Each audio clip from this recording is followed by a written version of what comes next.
uno de los aviones más grandes y poderosos del mundo. Un concentrado de soluciones técnicas inusuales y el mayor avión militar estadounidense que lleva 50 años en servicio. Hola amantes de la aviación, les saluda Sky y hoy vamos a familiarizarnos con un titán que realmente no necesita presentación e intentaremos averiguar cómo un avión de transporte militar pudo convertirse en el padrino de la mitad de la aviación civil moderna. Hoy en la pista tenemos al Lockheed C-5 Galaxy.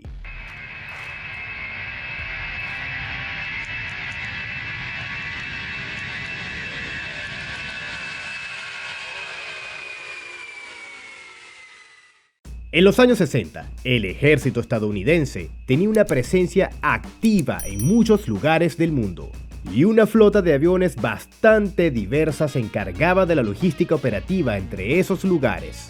El líder era el Douglas C-133 Cargo Master, un gran transporte turbohélice capaz de levantar hasta 50 toneladas de carga y llevarla al lugar indicado. El avión en su momento fue un campeón, pero no sin problemas. Absorbió muchas innovaciones, pero muchas de las ideas de sus creadores no se hicieron realidad en él. El motor turbohélice era fiable, pero limitaba la velocidad de vuelo a 280 nudos o unos 520 km por hora. Bastante para pequeños transportes, siendo el C-130 una prueba de ello, pero para un avión estratégico de largo alcance, no tanto. Tras adquirir experiencia con diversos aviones, los militares llegaron a la conclusión de que era hora de abandonar las medias tintas y adquirir cargueros a reacción. Así, en la bandada, apareció el C-135 Stratolifter. Un buen avión, pero de capacidades limitadas. Otra medida a medias.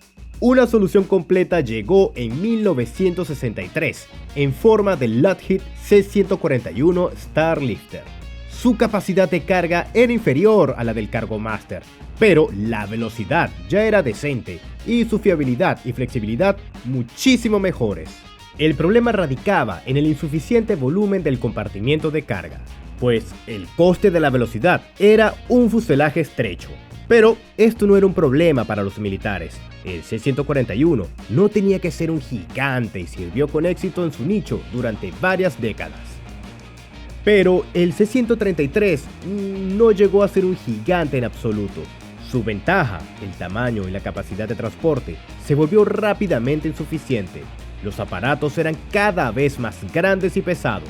Esto se notó aún más tras la aparición de información sobre el AN-22 soviético, también un turbohélice, pero mucho más grande. Se hizo evidente que para cumplir eficazmente todos los requisitos estratégicos, se necesitaba un avión más rápido, más grande y más espacioso. Mucho más grande y mucho más espacioso.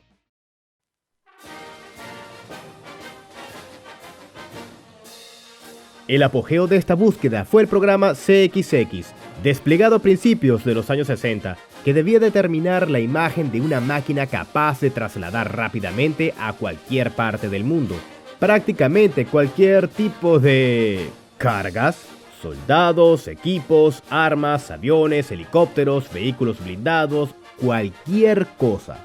Sin reservas, al estilo de esto volará y todo lo demás se lo llevará el barco. Ahora, ¿cómo se suponía que debía ser este avión? Para que se hagan una idea, este es el 141 Starlifter, un avión nuevo y bastante avanzado. Se suponía que el futuro avión sería algo como esto. Los chicos no estaban siendo modestos.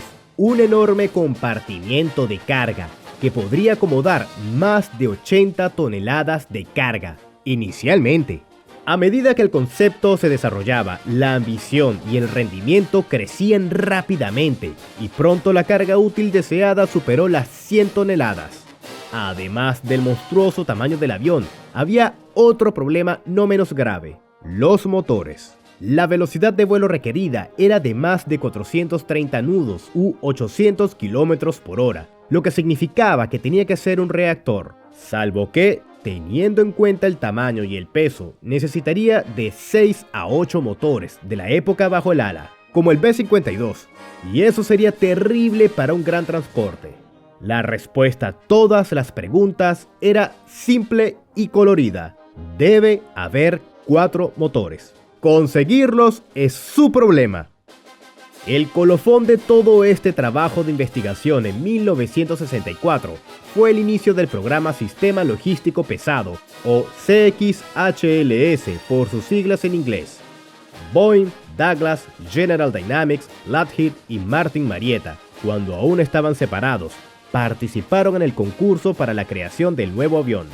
Una batalla aparte se libró por el motor del futuro avión, en la que participaron Curtiss-Wright, Pratt & Whitney y General Electric. La carrera fue dura y varios participantes abandonaron muy pronto. Los ingenieros aeronáuticos presentaban varias opciones bastante similares: alas altas y barridas, puertas de carga tanto delante como detrás, así como cabinas de pilotos en la parte superior. También había muchas diferencias. Por ejemplo, en la disposición de las cubiertas superiores, las superficies de cola y otros matices.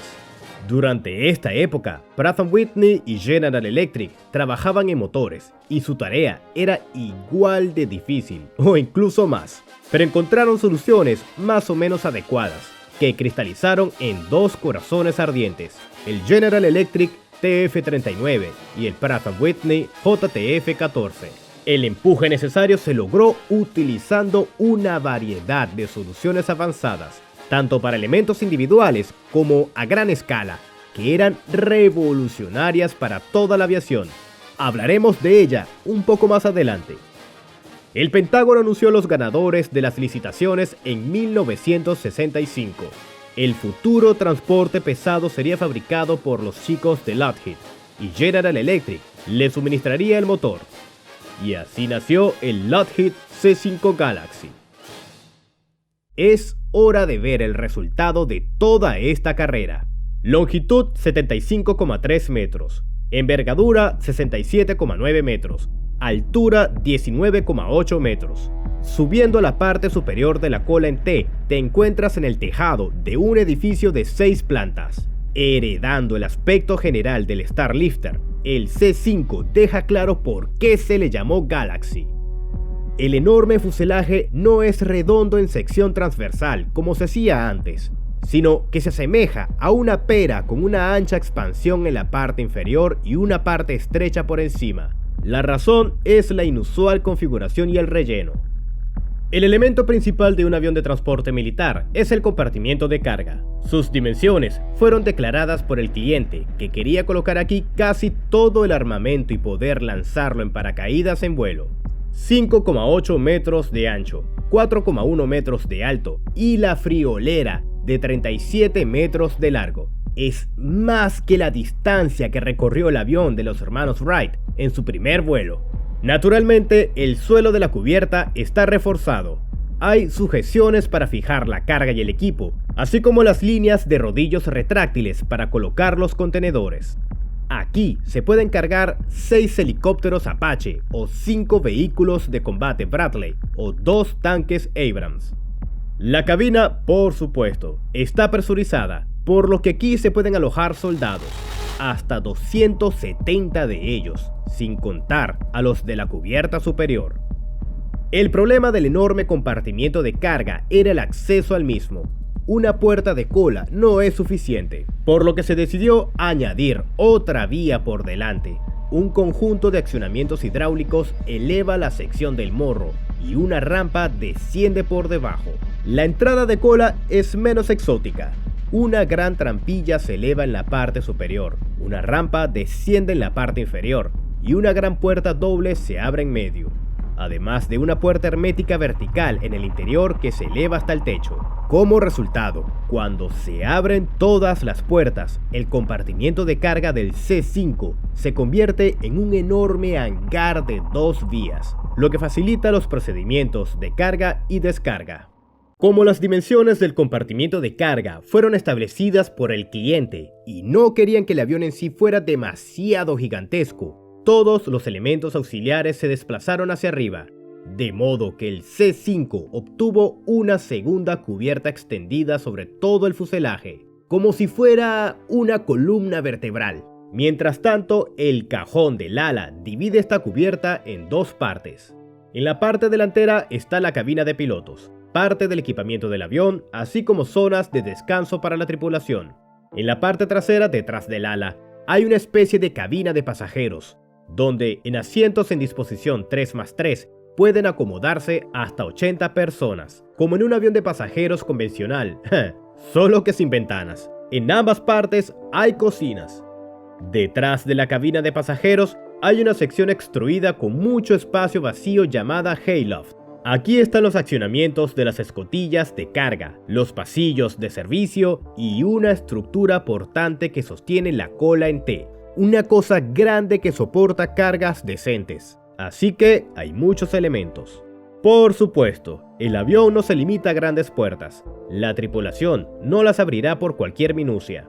Hay pequeñas puertas para personas en ambas cubiertas, delante y detrás, a babor y detrás, a estribor. La cabina de pilotos se hizo bastante espaciosa. Aquí trabajan 4 personas, 2 pilotos, un ingeniero de vuelo y un navegante. Bueno, al menos así era al principio. Con las modificaciones, el navegante dejó de ser necesario. El número de la tripulación completa variaba bastante, porque también está el comandante de aeronave, operadores de carga, además de, a veces, un equipo de otro turno. La cubierta superior delantera está diseñada para 15 personas. La aeronave recibió instrumentos de vuelo extremadamente avanzados, equipados con la más moderna automatización, navegación y un montón de otras características, incluyendo, por ejemplo, un sistema MADAR de monitorización continua con 600 sensores repartidos por toda la aeronave. Todos los elementos críticos están duplicados. El C-5 está equipado con 4 sistemas hidráulicos que funcionan en paralelo. El acristalamiento de la cabina es bastante minimalista. Lockheed utilizó un esquema casi igual al de su propio C-141.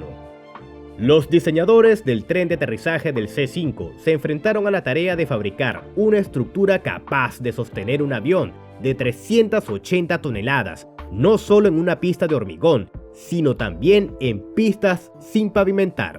El resultado de su trabajo fue grande, potente y complejo.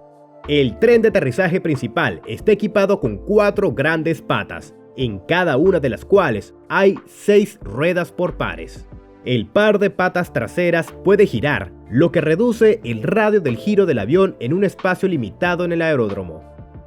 Y toda esta mecánica tiene que estar muy apretada dentro del avión en vuelo, por lo que al replegarse, las patas giran primero 90 grados y luego se meten en sus nichos, como en bolsillos, cerrados por puertas correderas de grandes carenados. El tren de aterrizaje de Morro tampoco está exento de matices, con una sola pata con 4 ruedas en fila. Mientras tanto, el morro del avión se estrecha, por lo que el nicho de la pata forma una pequeña joroba, y las puertas no se abren hacia afuera como es habitual, sino que se desplazan hacia los lados. Además, el tren de aterrizaje tiene la función de kneeling, o arrodillarse en español. Las patas del tren principal se contraen, bajando el fuselaje. La pata delantera se retrae parcialmente y el avión, en cierto modo, se tumba sobre el vientre. En esta posición, las operaciones de carga y descarga se simplifican enormemente. El tren de aterrizaje hace su trabajo. El C-5 funciona con bastante eficacia en, digamos, una amplia gama de condiciones. Se necesitaron 28 grandes ruedas para todo esto, pero parece que funciona, e incluso consiguió volar a la Antártida. Una de las tareas más difíciles que, como veremos más adelante, Lockheed resolvió, no inmediatamente, fue el ala. El C-5 combina un tamaño enorme, una masa igualmente enorme y una gran velocidad de vuelo. Así que los ingenieros tuvieron que crear un diseño capaz de soportar una carga operativa increíble. El ala del Galaxy tiene una envergadura de 67,9 metros y una superficie de unos 580 metros cuadrados, que es 2 veces la superficie alar del Boeing 707. En este parámetro, solo era superado por el Hércules de Hughes. Para cumplir esta tarea, era necesario aplicar todas las tecnologías y soluciones disponibles. Los dispositivos hipersustentadores están muy desarrollados. Cada consola del ala tiene un slat extendido casi hasta las puntas. En el borde de fuga hay un grupo de 12 flaps retráctiles independientes, separados por potentes pilones de accionamiento, y en la parte superior hay también 2 spoilers, además, por supuesto, de grandes alerones. Parece complicado, pero era necesario para lograr un control más preciso, reducir las cargas y mejorar el rendimiento en el despegue y el aterrizaje. Si creen que un transporte pesado y de fuselaje ancho del tamaño de un edificio es un reto serio, es que aún no han visto los motores.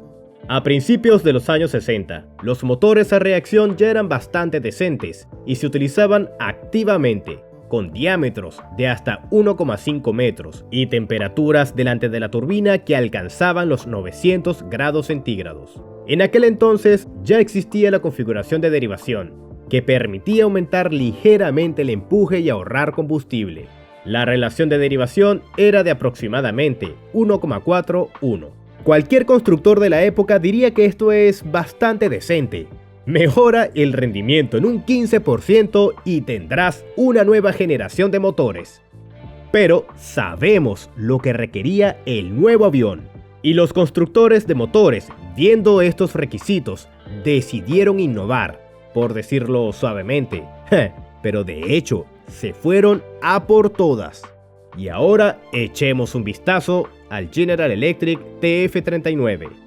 El principal paso para conseguir un mayor empuje fue aumentar el volumen de aire que pasa por el conducto de derivación, que pasó a ser físicamente mucho mayor. El reto aquí era crear un ventilador mucho mayor que fuera capaz de tirar tanto aire y sostener cargas serias. La presión aumentó aún más debido a la instalación de un segundo ventilador. Se colocó uno ligeramente más pequeño delante del principal. Un extra fueron las aletas a lo largo del radio de la entrada de aire, alimentando el motor a bajas velocidades. La tarea estaba completada. El índice de derivación alcanzó 8.1. ¡8! Por supuesto, esto no era suficiente, y casi todo era un avance. La relación de presión total pasó de 15 en los motores convencionales a 25 aquí. Temperatura operativa de 900 grados centígrados Thyssen. Pues ahora se obtuvieron 1370 grados centígrados. Puede que esto no sea muy impresionante para nuestra época, pero en los años 60 era sencillamente increíble. General Electric puso toda la tecnología que pudo en el motor, los últimos materiales y aleaciones, a la vez refrigerados, controles sofisticados, todo. Empuje. El corazón ardiente del C-141, el motor TF-33, generaba algo más de 90 kN. El TF-39 del C-5 era capaz de desarrollar 193 kN, más del doble. Tal rendimiento resultaba especialmente gracioso cuando los motores pasaban las pruebas de vuelo bajo el ala de un laboratorio volante basado en el bombardero B-52. Los Stratofortress estaban propulsados en su mayoría por los motores J-57 con un empuje de 46,71 kN, y cuando se ponía el grandulón en modo crucero, el avión apenas podía compensar el desequilibrio de empuje. De hecho, resultó que en lugar de 8 motores viejos, se podrían instalar solo 2 nuevos y el bombardero volaría sin problemas. Esta planta motriz proporcionaba al gran C-5 exactamente el rendimiento que necesitaba. El avión tenía una velocidad de crucero de unos 450 nudos u 850 km por hora y un techo de servicio de unos 10 u 11 kilómetros. Una cifra promedio para un gran reactor, pero sin duda mucho mejor que los turbohélices. Teniendo en cuenta que la distancia de aterrizaje del avión debía ser lo más corta posible, los motores recibieron un potente mecanismo inversor de empuje de tipo cascada. Y les recuerdo que esto fue en la década de 1960. En tierra, por supuesto, nadie quiere molestar a estos monstruos. Para suministrar energía en el aeródromo se utilizan las unidades de potencia auxiliar. 2 APUs están instaladas encarenados abajo, justo detrás de los nichos del tren de aterrizaje principal.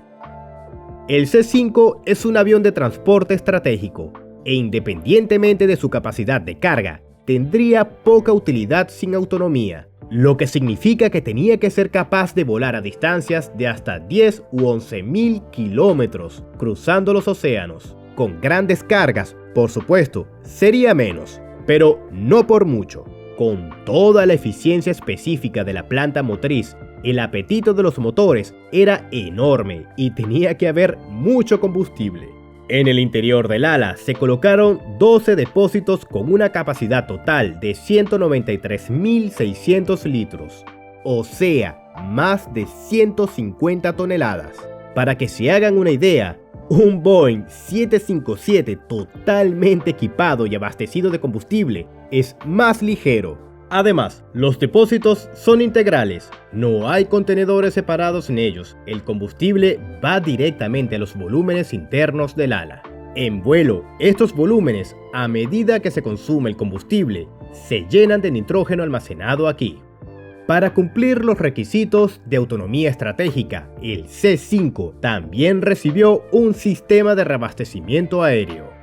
Era muy útil tanto para aumentar la autonomía de vuelo como para realizar maniobras más complicadas. Por ejemplo, despegar con una carga mayor y menos combustible que sería aumentado en vuelo. ¿Y ustedes creían que solo los Blackbird se permitían esas cosas? El prototipo del C-5A se presentó a principios de 1968 en el aeródromo de la fábrica de aviones de Marietta, estado de Georgia. Ya en verano, el avión realizó su vuelo inaugural y Lockheed entró por fin en la fase de pruebas de su revolucionaria creación.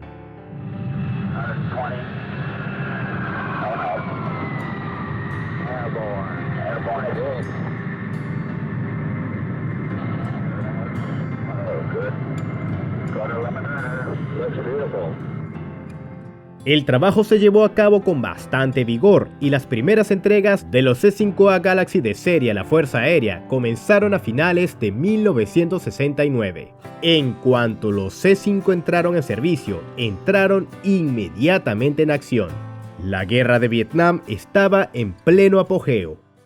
Los aviones transportaban de todo a Vietnam, desde balas hasta tanques. A pesar de las muchas dificultades en la operación, la superioridad sobre las viejas máquinas era obvia.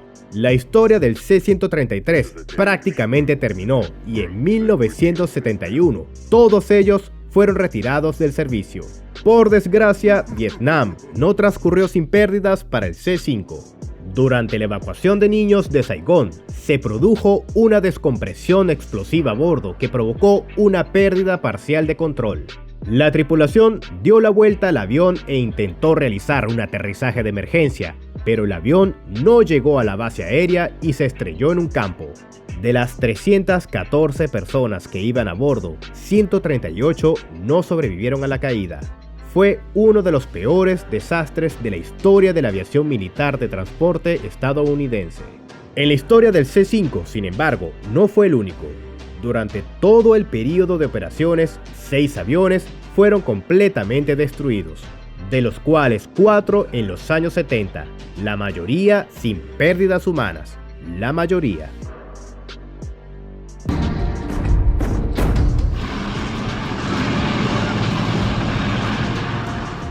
Otra historia de transporte a gran escala de aquellos años fue la operación Hierba de Níquel, cuando el grupo de C-5 y C-141 suministró armas a Israel durante la guerra del Yom Kippur de 1973. En el momento álgido de los combates, los transportes llevaron al país más de 22.000 toneladas de armas, vehículos blindados, helicópteros y aviones. Dada la gravedad de aquella situación, ¿quién sabe? Tal vez Israel deba su existencia a esta ballena. Este tipo de operaciones, a una escala u otra, fueron llevadas a cabo por los C-5 de forma bastante activa y todavía se siguen llevando a cabo. Después de un par de décadas de vagabundeo, el Pentágono, sin embargo, encontró un transporte militar normal. Y lo más divertido para los ingenieros empezó en 1974. ¿Recuerdan la historia sobre las idas de los militares soviéticos para lanzar misiles balísticos desde el An-22? Bueno, el Pentágono también lo había pensado, pero a diferencia de los soviéticos, estos tipos decidieron intentarlo. Un C-105 en vuelo sobre el Océano Pacífico dejó caer un misil balístico intercontinental Minuteman de 39 toneladas desde su compartimiento de carga. Por supuesto, sin ojiva.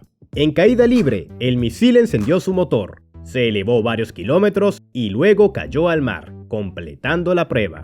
Los aviadores y científicos de cohetes estadounidenses llegaron a la misma conclusión que sus homólogos soviéticos y no continuaron el trabajo. ¿Por qué necesitaron lanzar un misil para esto? Pues, ¿por qué no? Por desgracia, la historia del gran avión no estuvo exenta de grandes problemas. El avión resultó ser increíblemente complejo. Era difícil trabajar con él. Había problemas constantes con diversos sistemas y sobre todo con los motores. El C-5, además del nombre de Galaxy, recibió el apodo de Fred, acrónimo de maldito desastre económico ridículo, traducido al español. El avión era admirado por todos los que trabajaban con él, pero como suele decirse, de Galaxy a Fred hay un paso. Naturalmente, Lockheed intentó mantener la producción de estos aviones buscando nuevos mercados. Rápidamente nació el proyecto L-500, una versión civil con opciones de carga y pasajeros, capaz de transportar hasta 1000 personas. Pero Fred apareció por una buena razón, y las aerolíneas conocían este apodo. Era obvio que un avión tan complejo en la aviación comercial no sería competitivo, y con la llegada de las versiones de carga del Boeing 747, esta cuestión estaba básicamente cerrada. También molestaban activamente a la NASA con propuestas para crear versiones espaciales para ellos. En concreto, se trataba de plataformas de transporte para llevar cargas sobredimensionadas y los transbordadores espaciales. Era lógico, al menos se podía mirar a los colegas de la Unión Soviética, que transportaban fácilmente cualquier cosa a lomos de sus gigantes. Sin embargo, no funcionó con los transbordadores porque la NASA eligió como portadores a los Boeing 747 modificados. Sí, otra vez el Jumbo le robó el pastel al C-5. Sin embargo, la agencia no rechazó por completo al C-5. A principios de los años 80, los chicos de Lockheed tomaron 2 C-5A básicos y despejando la cubierta superior detrás del ala y sustituyendo la escotilla de cola, aumentaron el volumen del compartimiento de carga. Esto era necesario para acomodar cargas más grandes como naves espaciales dentro del avión. Así aparecieron un par de aviones C-5A SCM, acrónimo para Modificado para Cargas Espaciales o simplemente C-5C. Era casi imposible vender los transportes militares originales, aunque a mediados de los años 70, Irán, que se convirtió en el cliente exclusivo de los cazas F-14 Tomcat, también quería convertirse en el cliente exclusivo de los transportes C-5. Se celebraron negociaciones, pero cesaron tras la Revolución Islámica de 1979. El mundo no llegó a ver un Galaxy que no fuera estadounidense. Lockheed puso mucho empeño en resolver los problemas de su creación, pero cuando parecía que los problemas iniciales estaban resueltos, surgían otros nuevos, mucho más difíciles de manejar. Cuando se trata de soluciones avanzadas e innovaciones en cualquier tecnología compleja, sigue apareciendo la palabra riesgo. Esta palabra se vuelve especialmente peligrosa cuando el fabricante, con tal de ganar una licitación, promete muchas cosas e intenta cumplirlas en un tiempo demasiado corto. En concreto, esto afectó a la enorme ala, que intentaron hacer lo más ligera posible. Elementos compuestos, relleno de nido de abeja de aluminio, las últimas aleaciones, así como la optimización del diseño, un mínimo de piezas con el mínimo peso. El problema fue que algunas de las últimas soluciones, por ser las últimas, no se probaron tanto en la práctica, y el diseño optimizado casi no dejaba margen de durabilidad. En 1969, mientras se probaba el ala para cargas máximas, se rompió, lo cual está bien, se rompió a propósito. El problema era que se suponía que debía romperse al 150% del máximo permitido, pero se rompió al 128%. Mala señal. La segunda mala señal apareció durante las pruebas de vida útil. Resultó que durante la operación activa empezaban a aparecer grietas por fatiga en varios elementos de la estructura del ala, y aparecían bastante rápido. Lockheed ideó un plan para introducir pequeños cambios que pudieran aplicarse durante el proceso de mantenimiento, pero resultó que eran prácticamente inútiles. La parte especialmente mala fue que todo esto se puso de manifiesto cuando el C-5 ya se había fabricado y entregado en serie, es decir, los gigantes que ya volaban en el ejército del aire corrían el riesgo de venirse abajo en vuelo, y para evitar trágicas noticias había que limitar urgentemente la carga y por lo tanto el rendimiento del avión. El peso máximo de carga se redujo de las 100 toneladas prometidas a solo 86, e incluso eso solo cuando era realmente necesario. En la práctica, los gigantes épicos volaban medio vacíos. Decir que el cliente estaba descontento es quedarse corto. Comenzaron los escándalos y las disputas, hasta el inicio de una investigación por parte del Congreso. No solo el coste del programa estaba muy por encima de lo previsto, sino que el avión resultante distaba mucho de lo que todos esperaban. Lockheed atravesaba tiempos difíciles. En 1973, tras la llegada de una serie de 81 aviones, se detuvo la producción. La carga financiera de la empresa empezaba a ser aplastante. Además de los gastos del C-5 de transporte, se acumulaban los del L-1011 TriStar de pasajeros que acababa de despegar. Pero la empresa era demasiado grande para quebrar. El Pentágono era muy consciente de que su quiebra podía acarrear aún más problemas de los que ya tenía. Así que el gobierno abofeteó a Lockheed con una mano y le salvó con la otra, pues no tenía más opciones. A finales de los años 70, se decidió sustituir completamente las alas de la mayoría de los aviones por otras nuevas y seriamente rediseñadas, además de modificar y potenciar los motores. Tal reequipamiento duró hasta 1986, afectó a 77 aviones y costó unos 1.500 millones de dólares, unos 7.000 millones según las medidas modernas. Con ello se solucionaron los problemas del ala y se restablecieron las capacidades iniciales, incluso con un ligero sobrecumplimiento. La capacidad de carga aumentó en unas 9 toneladas. El problema estaba resuelto, pero ahora todo el mundo tenía más canas.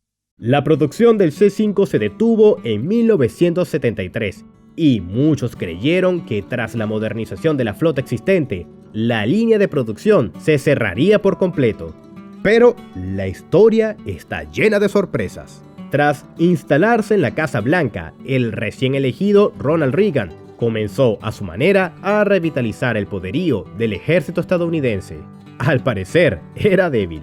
El programa C-17 Globemaster III estaba entonces todavía en sus primeras fases, mientras que los renovados C-5 parecían ser bastante decentes. Además, en la Unión Soviética, su principal homólogo, el transporte pesado An-124 Ruslan, surcaba los cielos. Siendo cercano en diseño, superaba al C-5A en una serie de especificaciones. Los que querían revivir y modernizar el gigante de Lockheed recibieron otro argumento en las disputas de gabinete. Se decidió reanudar la producción y encargar un nuevo lote de transportes C-5B modernizados. Por cierto, al mismo tiempo en el mismo formato, el bombardero B-1B Lancer recibió una segunda vida. El C-5B recibió una aviónica mejorada, un diseño optimizado y motores actualizados. Los cambios no fueron particularmente drásticos, pero el avión era mucho más fácil de manejar y el rendimiento volvió a aumentar ligeramente. El límite de carga era ahora de 118 toneladas. El primer avión entró en servicio en 1986 y en 1989 el ejército recibió 50 unidades. No tuvieron que quedarse de brazos cruzados porque llegó el momento de la mayor misión de la historia del C-5, la tormenta del desierto. Tras el ataque de Saddam Hussein a Kuwait, Estados Unidos y sus aliados empezaron a desplazar fuerzas a Oriente Próximo. El grupo de aviones C-5, C-141, C-130 y KC-10 llevó 534.000 personas y 542.000 toneladas de carga a la región en poco más de un mes. Comparado con eso, el puente aéreo de Berlín parece un reparto de pizza a domicilio. La bandada de gigantes sirvió en este formato hasta finales de los años 90, cuando se decidió hacer una actualización. El AMP o Programa de Modernización de la Aviónica fue exactamente eso. La flota de los C-5 recibió nuevas cabinas de cristal, con interfaces digitales, nueva navegación, pilotos automáticos y otros sistemas. Estos trabajos finalizaron en 2002. En 2006, los C-141 Starlifters restantes pasaron definitivamente a la jubilación al ser sustituidos por los nuevos C-17 Globemaster III. Al mismo tiempo, se decidió optimizar toda la flota de aviones de transporte y se puso en marcha otro programa, RERP, Programa de Mejora de Fiabilidad y Remotorización, cuyo cometido, como lo indican las iniciales, era aumentar la fiabilidad y eficiencia de los aviones, principalmente mediante la implementación de los nuevos motores. El C-5 recibió los General Electric F-138 GE-100, que eran, de hecho, la versión militar de los motores General Electric CF6, que en su momento se crearon como versión civil del TF-39. El círculo de la vida. El nuevo motor no era tan exótico como su progenitor, pero era mucho más moderno, eficiente y fiable. Además, a diferencia de los motores de base única, el CF6, similar en componentes, se instalaba en muchos aviones de fuselaje ancho, lo que lo hacía más barato tanto en producción como en mantenimiento. Los F-138 eran mucho más potentes que los antiguos TF-39, llegando a producir 230 kN de empuje. Esto hizo aumentar la masa de carga útil a 127 toneladas. Por fin, un poco más que la del AN-124 básico. Ya no tenían que avergonzarse más. Igual de importante fue la mejora de la eficiencia del combustible, que aumentó la autonomía. El nuevo avión podía volar 8.900 kilómetros con una carga de 54 toneladas y vacío con los depósitos llenos hasta 13.000 kilómetros, una cuarta parte más que antes. Las distancias de despegue y aterrizaje también se han reducido seriamente. Ahora, basta una pista de tan solo 1.650 metros para operar. Y se trata de un coloso que pesa 381 toneladas. Y así nació la versión C-5M Super Galaxy, que es relevante en nuestro tiempo. En total, 49 aviones de la versión B, 2 de la versión C y solo uno de la versión A se sometieron a estos programas de modernización. Estos últimos ya eran un poco viejos y se fueron retirando gradualmente. En 2017 no quedaba ningún C-5A en la flota. Las entregas de los aviones modernizados finalizaron en 2018. Las versiones C-5M, según diversas estimaciones, deberían volar durante otros 30 a 40 años y serán casi tan longevas como el abuelo B-52. En total, a lo largo de 2 series de producción, se ensamblaron 131 unidades, 81 C-5A y 50 C-5B. Ahora en servicio, en la versión C-5M, hay unas 50 ballenas grises. El C-5 Galaxy se convirtió en un hito de la historia militar estadounidense y tuvo un gran impacto en el mundo de los aviones de transporte pesado. Pero su impacto en la industria aeronáutica, aunque no directo, es mucho mayor, porque es el programa CX-HLS el que, en cierto sentido, supone el inicio de lo que se conoce como avión de pasajeros de fuselaje ancho. ¿Cómo? La comunidad aeronáutica estaba muy interesada en el nacimiento del avión gigante. Sí, ya existían grandes aparatos con fuselajes anchos, pero fue en el proceso de creación de un enorme transporte a reacción, cuando las compañías aéreas que lo observaban se convencieron. Un avión podía ser mucho más grande que lo que tenían en ese momento. ¿Y qué autonomía puede proporcionar un avión así? ¿Qué confort y qué capacidad? Por no hablar de que es una solución clara al problema de la saturación de los aeropuertos. ¡Ah! ¡Qué tentador! La demanda crea la oferta. Cuando Boeing perdió la licitación del CX-HLS, los representantes, principalmente de Pan American, se dirigieron inmediatamente a ellos con la siguiente pregunta: ¿es posible crear un avión similar de gran tamaño y largo alcance, pero civil? La respuesta a esta pregunta fue el Boeing 747, el primer avión de pasajeros de fuselaje ancho del mundo, que puso patas arriba toda la industria del transporte.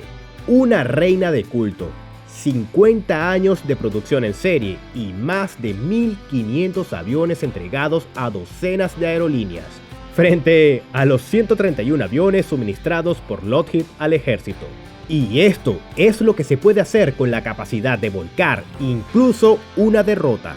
Y esto es solo el 747.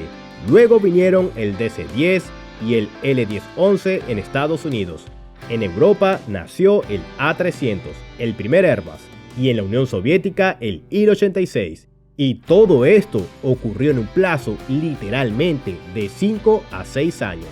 Es bastante difícil imaginar la industria moderna del transporte aéreo sin aviones de fuselaje ancho. Y todos los grandes actuales, de una forma u otra, proceden del deseo de meter un par de tanques en un avión. Y la segunda innovación que ha afectado a la industria prácticamente a escala total son los motores. Cuando se creó el C-5, se requería una enorme potencia con una economía decente. Para cumplir este requisito, los constructores de motores hicieron un verdadero avance al crear los primeros motores turbofan de gran tamaño del mundo. El TF-39 ganó la licitación y se puso a volar, pero General Electric no podía negarse el placer de crear su modificación civil, y así nació el GE-CF6. Los perdedores del concurso, Pratt & Whitney, al igual que Boeing, tampoco se desanimaron y, dejando a un lado el JTF-14 militar, fabricaron una versión civil sobre su base, y así apareció el motor JT9D. Pronto, el Rolls-Royce RB211 británico se unió a esta pareja en la aviación comercial. Esta empresa supuso un gran avance en la construcción de motores civiles y la clave de la aviación de fuselaje ancho. Sin ellos, aviones tan grandes sencillamente no podrían volar. Fueron ellos quienes se convirtieron en la base de los ardientes corazones de la mayoría de los primeros aviones de fuselaje ancho, y son su concepto y sus soluciones los que constituyen la base de los motores a reacción civiles hasta nuestros días. La historia del Galaxy comenzó hace medio siglo y continuará durante varias décadas más. La naturaleza épica de este gigante es difícil de sobreestimar, al igual que su impacto en la industria de la aviación.